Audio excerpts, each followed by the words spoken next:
This is the IELTS listening test. You will hear a number of different recordings, and you will have to answer questions on what you hear.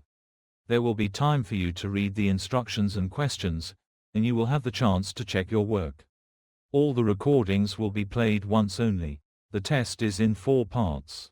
Pause. At the end, you will be given 10 minutes to transfer your answers to an answer sheet. Now turn to Part 1. Part 1. In this part, you will hear a telephonic conversation, and based on that you will get 10 questions. First, you have some time to read questions 1 to 6.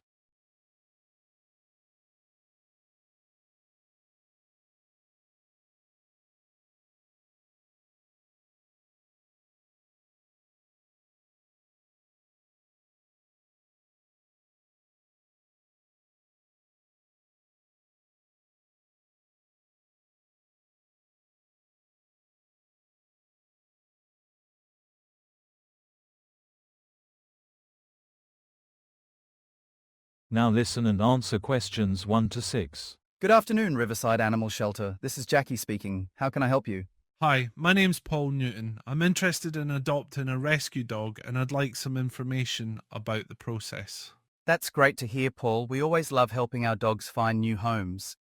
Have you ever adopted from a shelter before? No, this would be my first time. I've grown up with dogs, but this is my first time adopting as an adult. Not a problem at all. We're here to help. To begin with, could you tell me what kind of dog you're hoping to adopt? I'm looking for a medium-sized dog, preferably around 2 to 5 years old. I'd like a breed that's good with children because I have a 7-year-old son. We have several dogs that might be a good fit. Our adoption process starts with filling out an application online. Then you can arrange a time to come in and meet some of our dogs in person. Is there a waiting list or can I come in this week? Usually, you can visit within 2 to 3 days after submitting the form, depending on staff availability. The shelter is open to visitors from 11 a.m. to 5 p.m., Tuesday to Sunday. We're closed on Mondays. Got it. How much does adoption cost? Our standard adoption fee is £120. This covers vaccinations, microchipping, and a vet health check. All dogs are also neutered or spayed before adoption. That seems very reasonable. Are there any other requirements? We do ask that everyone in your household, including children, come to meet the dog before the adoption is finalized. It's important that the dog gets along well with the whole family. That makes sense. Can you tell me about the types of dogs currently available? Certainly. At the moment, we have about 15 dogs ready for adoption, ranging from small terriers to larger breeds like Labradors and Collies. We currently have a lovely Border Collie mix named Daisy, who's 3 years old and very gentle with children. Daisy sounds promising. Is she house trained? Yes, she's house-trained, walks well on a lead, and enjoys being around people. She was surrendered by a family who moved abroad, so she's used to living in a home. Before you hear the rest of the conversation, you have some time to read questions 7 to 10.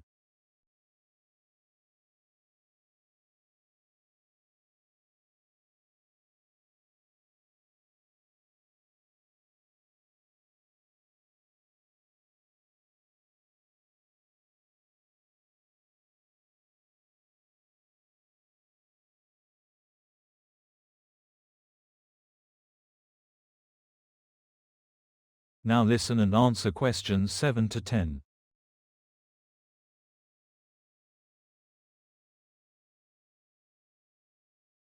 What's the next step if we're interested in Daisy?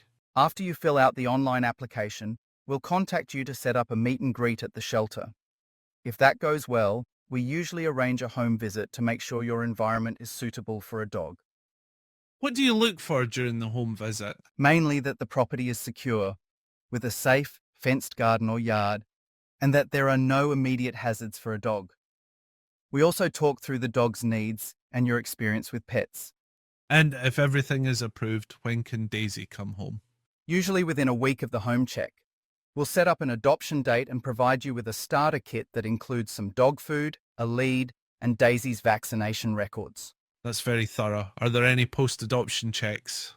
Yes, we'll check in with you by phone after 1 week and again after 1 month, just to see how Daisy is settling in. If there are any problems, we're always available for advice. I appreciate that. Can I ask what happens if it doesn't work out? In rare cases, if things really aren't working, we will take the dog back. We ask adopters to give it at least 3 weeks, but our priority is always the animal's well-being. That's reassuring. Is there anything else I should know? Only that we recommend you bring a photo ID and a recent utility bill when you come to finalise the adoption. You'll also need to sign our adoption agreement. Perfect. I'll start the online application this evening. Great. If you have any more questions, just call or email us at adopt@riversideshelter.org. Thank you so much for your help, Jackie. My pleasure, Paul. We look forward to meeting you and your family soon.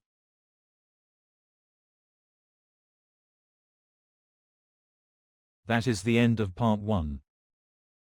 You now have half a minute to check your answers.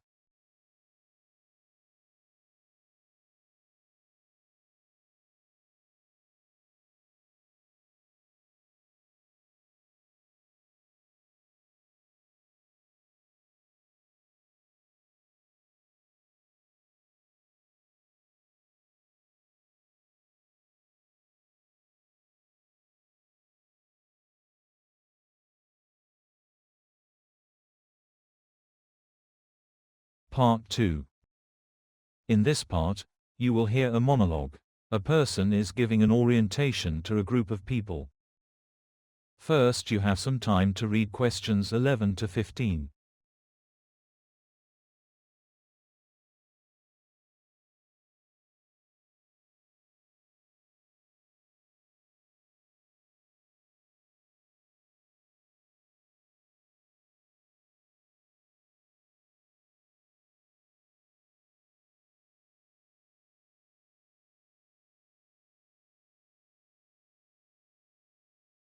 Listen carefully and answer questions 11 to 15.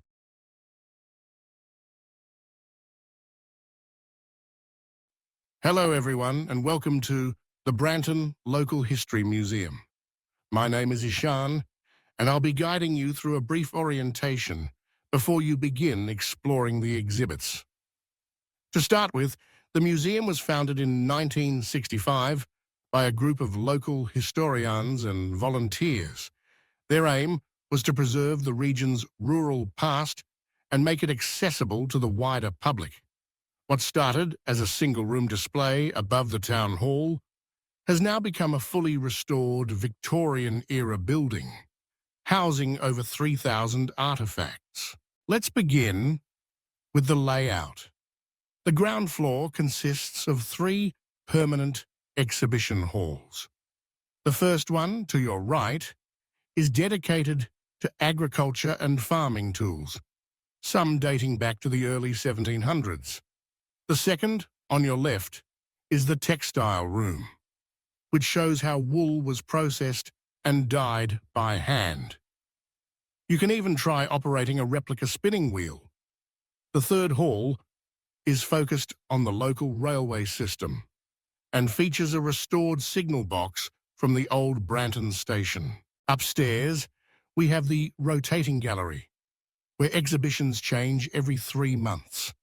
The current one focuses on women's roles in wartime, including personal diaries, uniforms, and letters.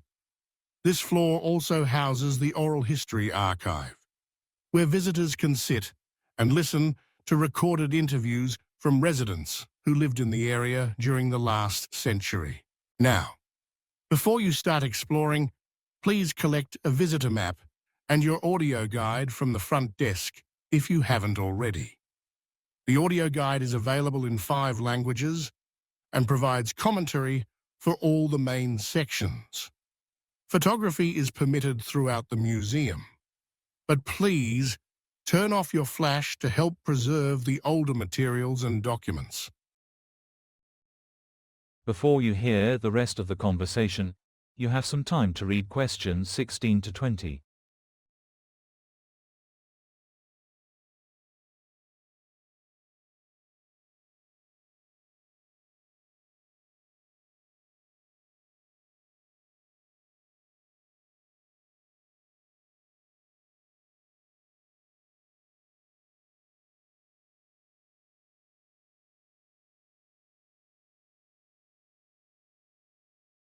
Now, listen and answer questions 16 to 20. Before we wrap up, here are a few additional notes and reminders. We have a gift shop located beside the main exit. It offers souvenirs, books about local history, and handmade crafts from local artisans. If you're interested in supporting the museum further, you can also purchase a friendship membership, which provides discounts and invites to special evening events. Now, regarding accessibility, all areas of the museum are wheelchair-friendly, including the toilets and the cafe. A lift is available to access the upper floor, and portable seating is provided in each room for those who may need a rest. For families with young children, there's an activity sheet you can collect at reception. It turns the visit into a kind of treasure hunt to keep the little ones engaged. Please note that food and drinks are not allowed in the exhibit areas. You're welcome to enjoy refreshments at the cafe, located near the garden entrance, which serves hot drinks, sandwiches, and fresh cakes daily. Finally, if you have questions or want to know more about specific exhibits, feel free to speak to one of our volunteer guides. They're passionate about the museum and happy to share insights you won't find in the displays. That's it from me. Enjoy your visit, and thank you for supporting local history. That is the end of part 2. You have half a minute to check your answers.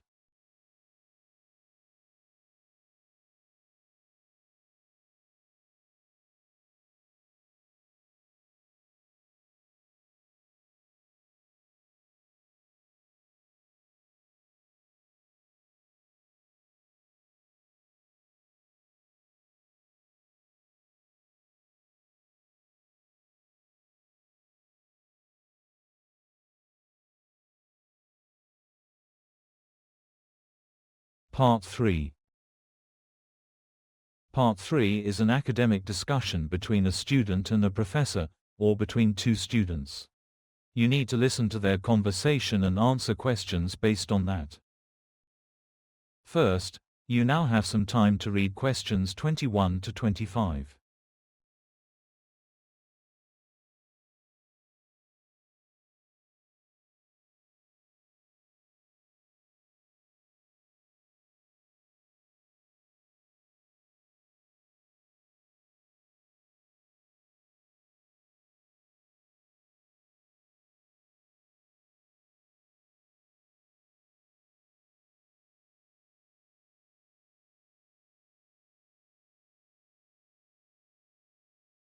Now, listen and answer questions 21 to 25.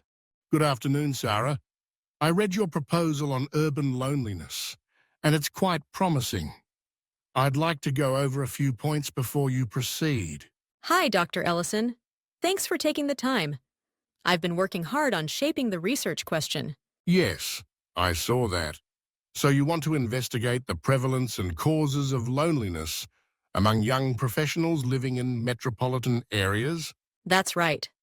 My idea was to focus on those aged 25 to 35, especially those who've recently relocated to cities for work. I think that demographic faces unique challenges in terms of social integration. I agree. It's a relevant and timely issue. How do you plan to structure your data collection? I've designed a mixed methods approach. First, I'll distribute an online survey to about 200 participants across 4 cities: London, Manchester, Birmingham, and Glasgow. The survey includes Likert scale questions about social engagement, work-life balance, use of digital platforms, and subjective feelings of loneliness. And how will you define loneliness for the purpose of the study? I'll be using the UCLA Loneliness Scale as the baseline, but I'm modifying a few items to better suit an urban lifestyle context. That's smart. Will the survey be anonymous? Yes, completely. No names or identifiable data will be collected. I'll also include a consent form on the first page. Good. And you mentioned qualitative data as well? Yes, I'm planning semi-structured interviews with 12 participants who indicate higher loneliness scores. The idea is to get deeper insights into the social patterns and lifestyle factors contributing to their isolation. That will enrich your study. Be sure to build time for transcription and coding into your timeline. I've already accounted for that. Each interview will be 30 minutes max. I've scheduled the sessions over a 2-week period, and I'll be using in vivo for thematic analysis. Excellent. And your hypothesis? I predict that individuals who work remotely or in hybrid roles will report higher loneliness levels than those who work on site, particularly if they moved to the city within the last year. A solid hypothesis. Make sure to include controls for other variables like relationship status, previous social network, and participation in community activities. I've added those to the demographics section. I'm also collecting data on weekly hours spent on social media versus in-person interactions. Very thorough. Be cautious, though. Self-reported data always brings some subjectivity. I understand. I'll make sure to mention that in the limitations section. Do you think I should include a section on mental health? Only if it directly relates to your findings. Otherwise, it might take your study in too many directions. Focus on the social behavior aspects unless something striking emerges. Got it. Also, is it okay to cite news articles or personal blogs if they reflect trends? It's better to prioritize academic or government sources. Use media sparingly and only to illustrate popular perception.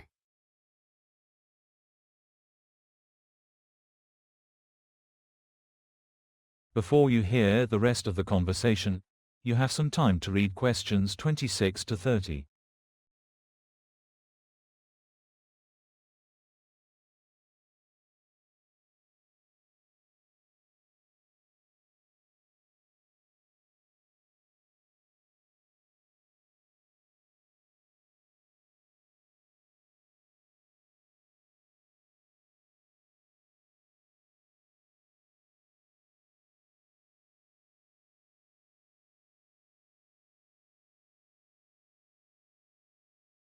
Now listen and answer questions 26 to 30.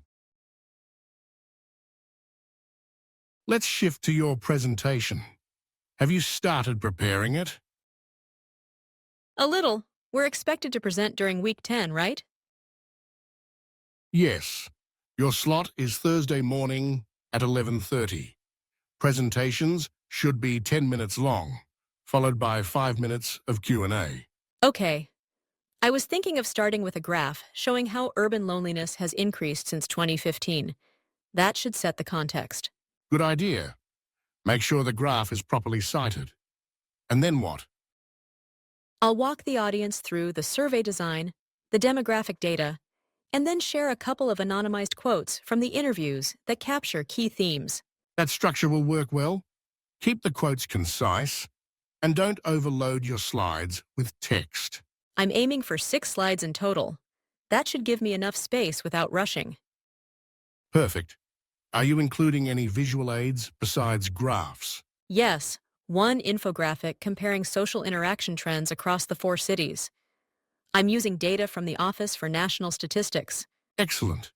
Visuals help, but avoid animations. They can be distracting. Also, remember to rehearse. 10 minutes goes by quickly. Definitely. I've booked a study room next week just to practice out loud. One more thing. When do I have to submit the final presentation? You need to upload it to the shared drive by Wednesday at 3 p.m. The day before.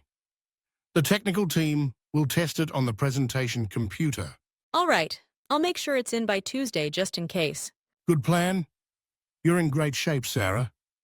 This project has real potential. Thank you so much, Dr. Ellison. I appreciate all the support. That is the end of part 3. Now you have 30 seconds to check your answers.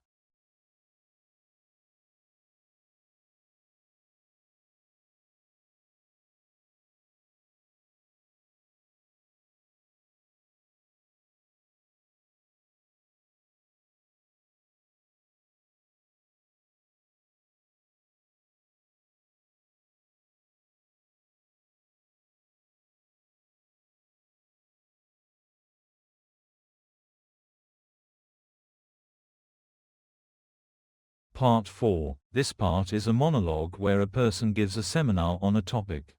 You need to listen and answer all the questions at once. First, you have some time to read questions 31 to 40.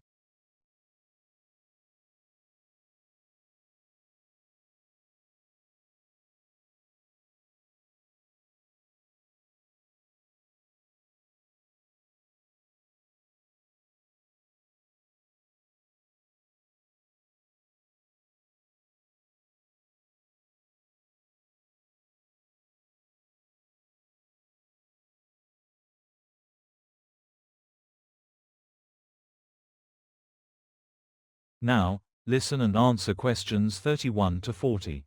Good afternoon, everyone.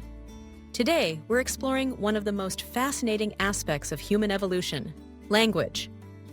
Language sets us apart from all other animals, enabling us to communicate complex ideas, coordinate actions, preserve knowledge, and build cultures. But where did it come from? How did it evolve? And why are there so many languages today? Let's begin by clarifying what we mean by language. Language is not just a collection of sounds or words. It is a structured system that includes grammar, syntax, and semantics. It allows for infinite combinations of ideas, from the concrete to the abstract. Many animals communicate, but human language is distinguished by its productivity. That is, the ability to generate new sentences never spoken before. The origins of language are still a subject of debate, mainly because speech does not fossilize. Unlike bones or tools, the vocalizations of early humans left no physical trace. So, researchers have had to rely on indirect evidence from areas like archaeology, genetics, and the study of modern languages to reconstruct a likely path of language evolution. One popular theory is that language evolved gradually from gestures. Before we spoke, our ancestors may have used hand signals or body movements to communicate. Over time, these visual cues may have become vocalized as our anatomy changed. For instance, the lowering of the larynx in the throat expanded our vocal range and enabled a greater variety of sounds. Fossil evidence suggests that Neanderthals may have shared this trait, indicating that the capacity for speech may have existed in other hominins as well. Another area of interest is genetics. A gene known as FOXP2 has been strongly associated with language ability. Mutations in this gene have been linked to speech and language impairments. What's fascinating is that both modern humans and Neanderthals share a similar version of this gene, suggesting that the genetic groundwork for language was already present more than 400,000 years ago. Of course, a biological capacity alone isn't enough. Language also depends on social structure. It likely developed in parallel with increasing social complexity. As early humans formed larger groups, the need to share information about hunting, threats, alliances, and tools grew more urgent. Language, then, may have emerged as a tool for social bonding. Let's now turn our attention to the diversity of languages. Today, there are about 7,000 spoken languages in the world. Why so many? Part of the answer lies in geographic isolation. As human populations migrated and settled in different regions, their languages evolved separately, developing unique sounds, rules, and vocabularies. Environmental factors also play a role. For example, some researchers believe that languages spoken in dense forests tend to use lower frequency sounds that travel better through foliage, while languages in open grasslands may use higher pitched sounds. Although this is still being studied, it highlights how language can adapt to ecological contexts. Throughout history, language has been in constant flux. New languages emerge, old ones die out, and others transform. Latin, for instance, evolved into the Romance languages, Italian, French, Spanish, and others. This linguistic evolution often occurs through a process called language drift, where small changes accumulate over generations. In modern times, the forces of globalization and technology have accelerated changes in language. English, for example, has borrowed words from hundreds of other languages and continues to adapt rapidly through social media, pop culture, and international communication. Interestingly, not all languages rely solely on speech. Sign languages, used by deaf communities worldwide, are full-fledged languages with their own grammar and syntax. Contrary to popular belief, sign languages are not universal. British Sign Language and American Sign Language, for example, are completely different despite the countries sharing English as a spoken language. Let's not forget writing systems, which emerged much later than spoken language. The earliest known writing systems appeared around 5,000 years ago in Mesopotamia and Egypt. Writing enabled the recording of history, administration, and science, but it was limited to a literate elite until mass literacy spread in the last few centuries. Another significant area of study is bilingualism and how the brain handles multiple languages. Neurological research shows that people who speak 2 or more languages often have denser gray matter in areas related to memory and attention. It also appears that learning multiple languages can delay the onset of cognitive decline in old age. In conclusion, language is not just a tool. It is an evolutionary advantage that enabled humans to build civilizations, share culture, and explore abstract thought. Its origins are still partly mysterious, but each discovery brings us closer to understanding one of humanity's most powerful creations. That is the end of part 4. You have now 30 seconds to check your answers.